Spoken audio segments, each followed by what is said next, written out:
जय हिंद बच्चों। पिछली क्लास में हम लोगों ने मोशन डिस्कस किया किसी पार्टिकल का जो क्या कर रहा था, किसी रेजिस्टिंग मीडियम में फ्रीली फॉल कर रहा था, ठीक। और उस रेजिस्टिंग मीडियम का रेजिस्टेंस जो था वो क्या था, प्रोपोर्शनल टू द वेलोसिटी। तो इस केस में हम लोगों ने तीन रिलेशंस एस्टेब्लिश किए थे मोशन डिस्कस करने के लिए। पहला था relation between v and x, okay, relation between v and x। दूसरा फिर हम लोगों ने निकाला relation between v and t, और थर्ड था relation between x and t, ठीक। तो मोशन डिस्कस करने में ये तीनों रिलेशंस ही जनरली हम निकालते हैं। आपको लगा होगा पिछले लेक्चर को देख के कि ये काफी लंबा चौड़ा प्रोसेस है तीनों रिलेशंस निकालना, लेकिन उसमें देखेंगे आप तो बहुत कठिन समझने वाली चीजें जो है वो इक्वेशन ऑफ मोशन के बाद नहीं है। वो नॉर्मल आपका जो इंटीग्रेशन है, कांस्टेंट सी की वैल्यूज निकालना है, और नॉर्मल मल्टीप्लीकेशन और ये सारी चीजें ही है, मैथमेटिकल ऑपरेशंस लगे हैं। उसके अलावा कोई इसमें बहुत टफ पोर्शन नहीं है। अगर एक बार सिंपली आप उसको समझ लेते हैं तो देखने में भले ही लंबा है लेकिन बहुत स्टेप्स इसके टफ नहीं है, ठीक है। तो आज भी हम लोग जो है वो डिस्कस करेंगे motion of a particle. Descent का ही केस है, पार्टिकल फ्रीली फॉल कर रहा है under gravity in a resisting medium. बस फर्क कितना है कि पिछली बार हमारा क्या था, रेजिस्टेंस प्रोपोर्शनल टू वेलोसिटी था, जो मीडियम का रेजिस्टेंस था वो डायरेक्टली प्रोपोर्शनल टू वेलोसिटी था, और इस बार क्या है, resistance proportional to velocity square. तो अंतर क्या आएगा पिछले वाले जो हम लोगों ने पढ़े थे रिलेशंस, कि जहां पर भी हमारा रेजिस्टेंस हम ले रहे थे एम के वी, पिछले जो हम लोगों ने डेरिवेशन जो भी एक्सप्रेशंस निकाले थे, रेजिस्टेंस हम लोग लिख रहे थे एम के वी। अब बस उस जगह क्या आएगा, एम के वी स्क्वायर। तो ये फर्क होगा, और जो बेसिक कुछ चेंजेस आएंगे वो क्या आएंगे, इंटीग्रेशन में, क्योंकि जब v था तो इंटीग्रेशन का कुछ रूल लग रहा था, v स्क्वायर आ जाएगा तो इंटीग्रेशन के फॉर्मूलाज थोड़े चेंज होंगे, बाकी सारा प्रोसेस है।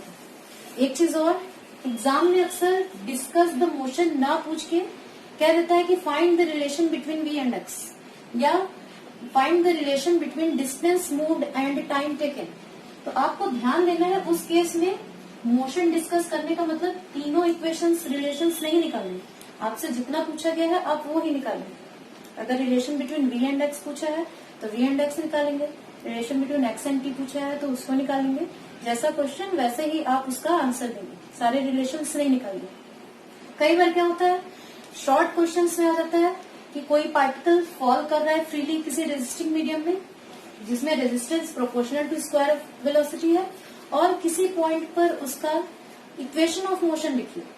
इक्वेशन ऑफ मोशन हमारा जस्ट ये जो हम लोगों ने लिखा था पिछले लेक्चर में, mx double dot equal mg minus ये इस केस में आ जाएगा m k v स्क्वायर। तो शॉर्ट क्वेश्चन में अगर आता है तो इक्वेशन ऑफ मोशन तक लिखने का मतलब केवल ये है, केवल यहाँ तक लिख के हम रोक दें, सारे रिलेशंस नहीं स्टैब्लिश करेंगे। तो कई बच्चे क्या करते हैं, शॉर्ट क्वेश्चन में भी सारे रिलेशंस स्टैब्लिश, तो वो नहीं करना है। इक्वेशन ऑफ मोशन अगर पूछता है तो हमारा ये स्टेप, डायग्राम बनाया, उसके कंडीशंस बताई, और ये equation of motion point P पर लिख के इतना फिनिश करते हैं। तो आज आते हैं हम लोग, आज का जो हमारा डेरिवेशन है, एक्सप्रेशन निकालना है हमको, मोशन डिस्कस करना है। तो पिछले जैसा ही है, कोई पार्टिकल किसी पॉइंट ओ पर है, रेस्ट कंडीशन पे है, और फिर फ्रीली फॉल किया वो अंडर ग्रेविटी, किसी टाइम पर पी पोजीशन पे पहुंचा जहां पर उसका ओ से डिस्टेंस x है। वेलोसिटी पार्टिकल की इस पॉइंट पर v है जो डाउनवर्ड डायरेक्शन में है। अब पॉइंट p पर कौन से फोर्सेस वर्क कर रहे हैं, तो हमको दिख रहा है, एक तो है force due to weight of the particle at point p। अगर मास m है पार्टिकल का तो वेट जो है वो डाउनवर्ड डायरेक्शन में है, वेट mg नीचे के डायरेक्शन में, और पॉइंट p पर ही एक और फोर्स वर्क कर रहा है due to resistance upward direction में। अब हमें दिया हुआ है कि रेजिस्टेंस जो है रेजिस्टिंग मीडियम का यहाँ पर प्रोपोर्शनल टू वेलोसिटी स्क्वायर, तो हम लिख सकते हैं इसे रेजिस्टेंस इक्वल के वी स्क्वायर, के कांस्टेंट है। ये रेजिस्टेंस जो हमारा है पर यूनिट मास दिया हुआ है, और हमारा जो पार्टिकल है वो m मास का है, यानी पूरे पार्टिकल पर जो रेजिस्टेंस लग रहा है वो क्या है, रेजिस्टेंस इक्वल m के v स्क्वायर। वही पार्टिकल पर जब हम बात करें तो इतना रेजिस्टेंस लग रहा है m के v स्क्वायर, जो कि किस डायरेक्शन में है, ये अपवर्ड डायरेक्शन में। तो इस पॉइंट P पर अगर हम इक्वेशन ऑफ मोशन लिखते हैं तो वो हमारा कुछ होगा, equation of motion equation of motion at point P is mx double dot equal mg minus mkv²। ये पॉजिटिव क्योंकि ये हमारा x बढ़ने के डायरेक्शन में है, mg भी पॉजिटिव लिया गया है क्योंकि ये भी जिस डायरेक्शन में है उसमें x इंक्रीज हो रहा है, और ये नेगेटिव साइन के संग है क्योंकि ये अपवर्ड डायरेक्शन में है जिसमें x जो है वो डिक्रीज हो रहा है। अब इस स्टेप के बाद हम लोग सारा वही स्टेप्स फॉलो करने हैं जो हम लोगों ने पिछले फर्स्ट केस में किया था। अब if u is terminal velocity, अगर u टर्मिनल वेलोसिटी है पार्टिकल की ड्यूरिंग डाउनवर्ड मोशन,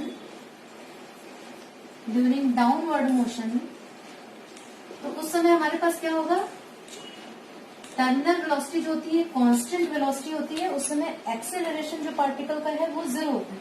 यानी जैसे ही पार्टिकल की वेलोसिटी क्या हुई, टर्मिनल वेलोसिटी के इक्वल हुई, उस समय एक्सेलरेशन x डबल डॉट हमारा 0 हो गया, और हमें इक्वेशन 1 से मिलेगा, यहां से हमें मिलेगा k इक्वल, यहाँ पर हमारी वैल्यू u हो गई g बाई u स्क्वायर। ये वैल्यू लाकर हम इस इक्वेशन 1 में पुट करेंगे। Putting this value in equation 1, we get, putting this value in equation 1, we get x double dot equal g by u square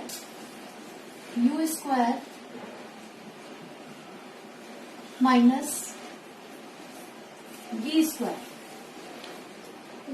जैसे k की जगह हम लोग रखेंगे g by u square, ये की जगह g बाई यू स्क्वायर रखेंगे यहाँ पर, तो g by u square common करेंगे बाहर, ठीक। तो यहाँ पर हो गया u square minus v square, ये हमारा हो गया इक्वेशन 2। अब इसी की हेल्प से हम बाकी सारे रिलेशंस जो है वो निकालेंगे। तो पहला है हमारा रिलेशन बिटवीन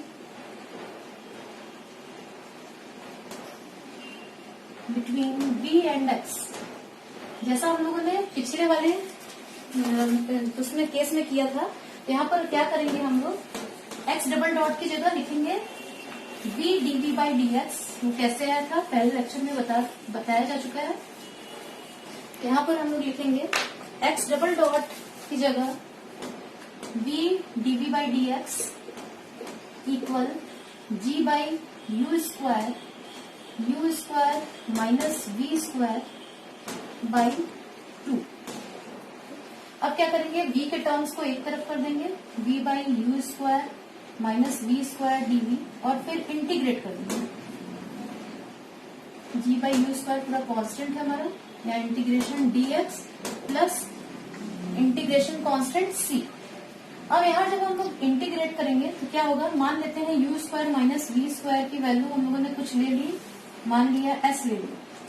तो जब डिफरेंशिएट करेंगे दोनों तरफ तो ये कांस्टेंट है 0 हो गया, यहाँ से आया minus 2v dv equal ds, यानी v dv की वैल्यू हम लोग लिख सकते हैं माइनस 1/2 ds। यहाँ पर पुट कर सकते हैं v dv की जगह माइनस 1/2 ds, और यहाँ पर हमारा हो जाएगा s। तो यानी हमें फाइनली क्या मिलेगा, इस तरह से अगर हम वैल्यू पुट करें तो यहाँ से हमारा हो जाएगा minus 1/2 ds divided by s equal g by u square x plus c. ये अगर सब्स्टिट्यूट कर दें इस तरह से तो हमें ये मिलेगा। अब इसका जब हम इंटीग्रेशन करेंगे तो minus 1/2 log s equal g by u square x plus c. क्या किया हमने, इसकी जगह पूरा s रख दिया है, और v dv की जगह माइनस 1/2 v dv की जगह माइनस 1/2 ds बाई एस। अब s की जगह जो वैल्यू है उसकी ओरिजिनल वैल्यू वो रखेंगे, तो हमें मिलेगा माइनस 1/2 लॉग s की जगह रखा u square minus v square equal g by u square x plus c. अब हम लोग इनिशियल कंडीशन लगाएंगे पॉइंट सी पर। इनिशियली जब पार्टिकल पॉइंट ओ पर था तो उस समय जो हमारा है x जो है वो भी 0 था और वेलोसिटी भी 0 थी। इनिशियली एट o हमारा x भी 0 था और वेलोसिटी v भी 0। तो यहाँ से हमें मिलेगा सी इक्वल -1/2 log u स्क्वायर। जैसे ही यहाँ वैल्यूज पुट करेंगे, अब ये सी की वैल्यू ले जाकर जब हम पुट करेंगे तो हमें मिलेगा, तो देख सकते हैं कि इसका जो इसके स्टेप्स हैं लगभग सेम है पिछले वाले जैसे, तो वो समझ में आ गया, तो इसमें प्रॉब्लम नहीं होगी। तो इस वैल्यू को ले जाकर यहाँ पुट करेंगे तो मिलेगा -1/2 log u square minus v square equal g by u square x -1/2 log u square. इस टर्म को हम इधर ले आएंगे और एक तरफ रखेंगे g by u square x को, और ये टर्म एक साथ जब हुआ तो मिला 1/2 log u square divided by u square minus v square. यहाँ से हमें मिला x इक्वल, x को रखेंगे और बाकी टर्म दूसरी तरफ ले जाएंगे, तो u square by 2g log u square divided by u square minus v square. U जो कांस्टेंट है जिसे हम क्या कहते हैं, टर्मिनल वेलोसिटी। ओके, तो ये हमारा है relation between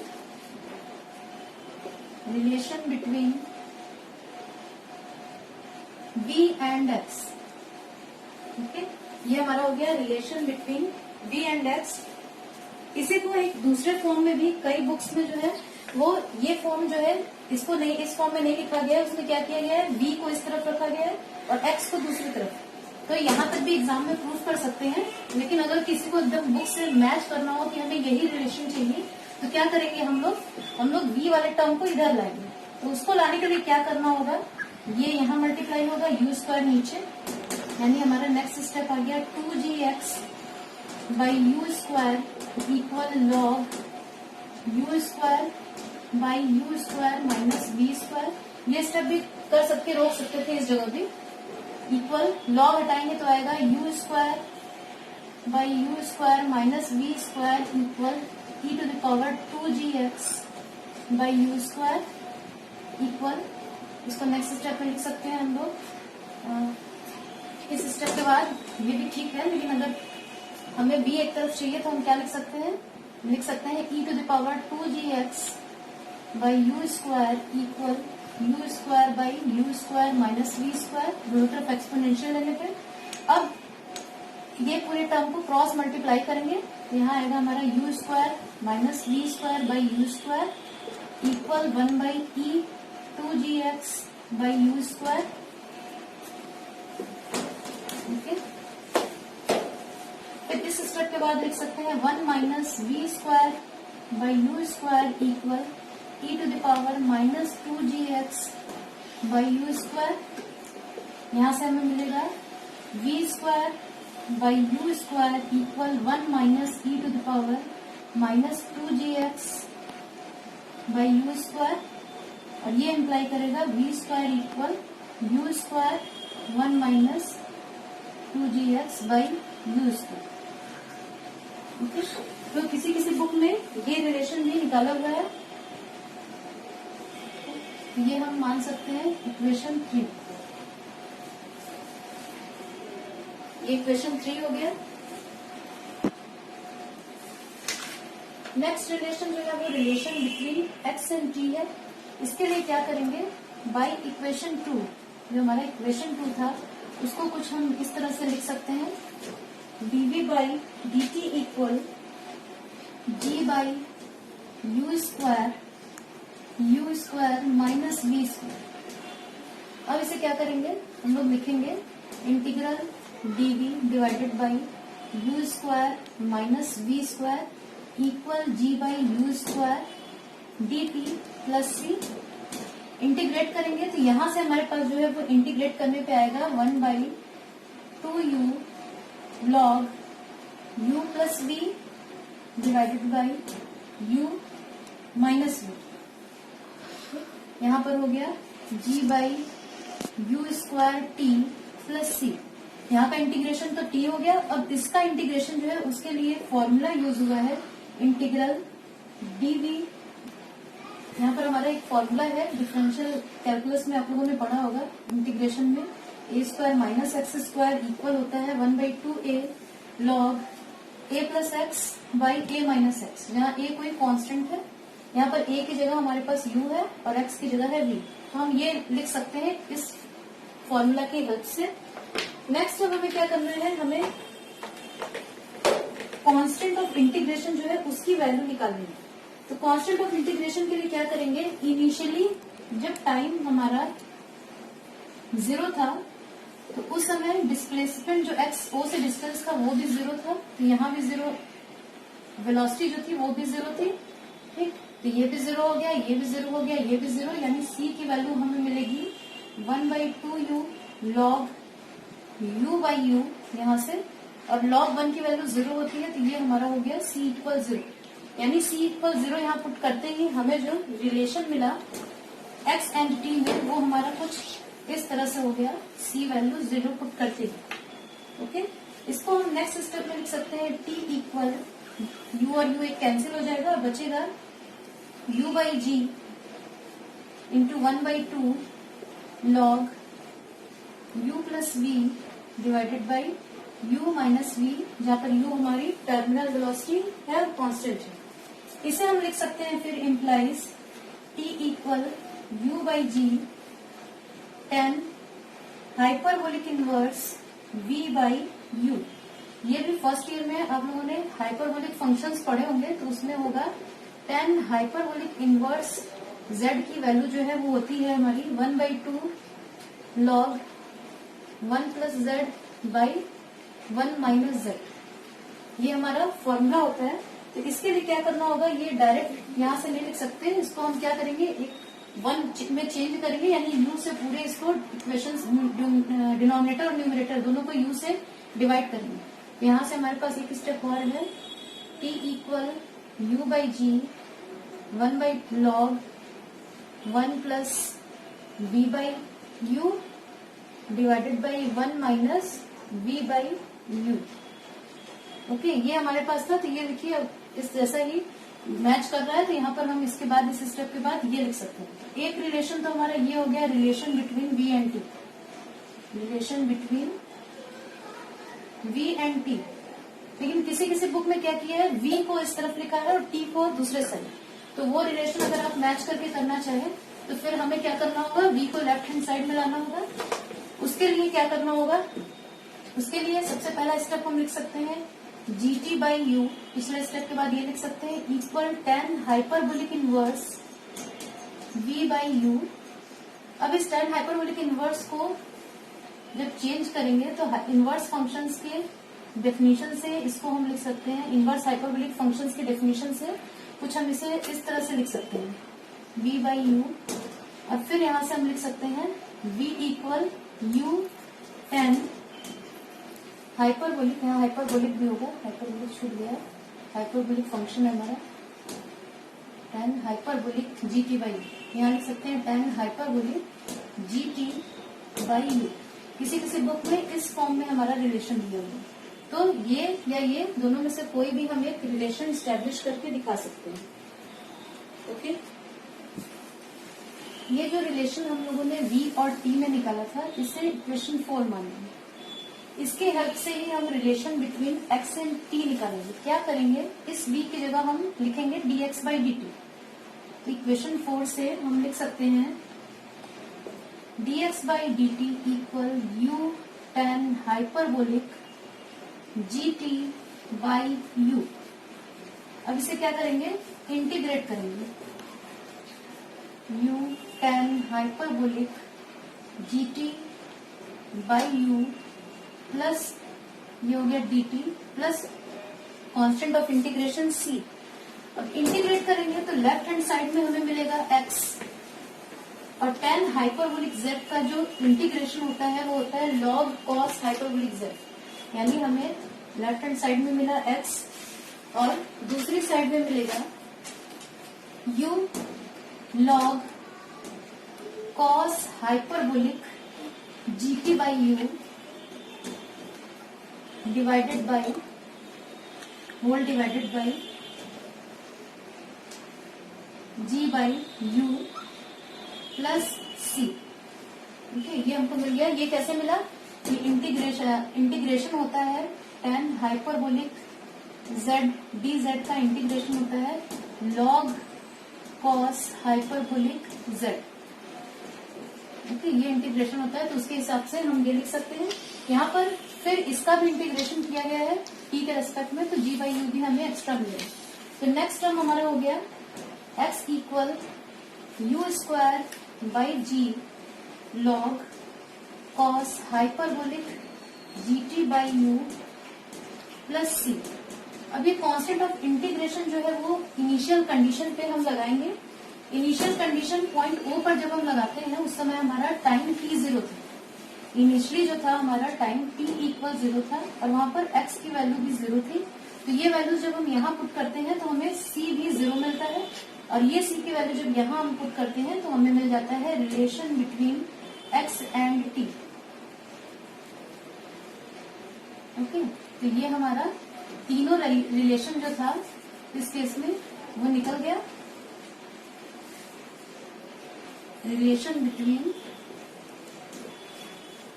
x and t। Hope आपको डेरिवेशन समझ में आया होगा। कहीं कुछ प्रॉब्लम हो तो आप कमेंट कर सकते हैं, मुझसे कहीं कुछ गलत लिख गया हो तो वो भी आप बता सकते हैं। Okay, thank you.